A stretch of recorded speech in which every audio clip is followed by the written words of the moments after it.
ओंकार, सूरज, कोमल, भारत माता की, भारत माता की।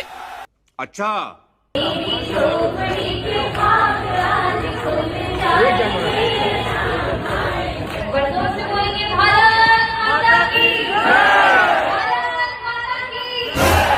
ये फोन नहीं है, किस्मत का घंटी है देवा, किस्मत का घंटी। ক্ষমতা থাকলে আমাকে আটকে দেখাও। জয় নিতাই যেরকম বলবো, রাধে রাধে যেরকম বলবো, আসসালাম ওয়ালাইকুম সেরকম ভাবে বলবো, বিসমিল্লাহির রহমানুর রহিম সেভাবে বলবো, সত শ্রী আকাল সেভাবে বলবো, ওয়াইগুরু জি দা খালসা তে ওয়াইগুরু জি দে ফতেহ সেই মুখে বলবো। তোমাদের ক্ষমতা থাকলে তোমরা আমাদেরকে আটকে দেখাও। তাহলে হয়ে যাক দুলেন নাকি? হতে দে পাল তুলে দে মাঝি হালা করিস না, পাল তুলে দে মাঝি হালা করিস না, ছেড়ে দে নৌকায় আমি যাব মদিনা।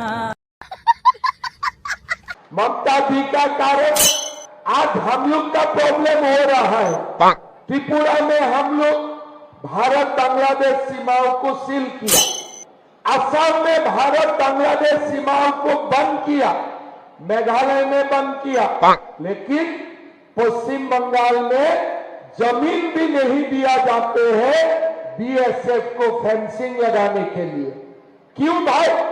ये देश आपका नहीं है कि ये देश में हमारा ही खाने का नहीं है? क्या बांग्लादेशी मुसलमान लोग आके खाएगा?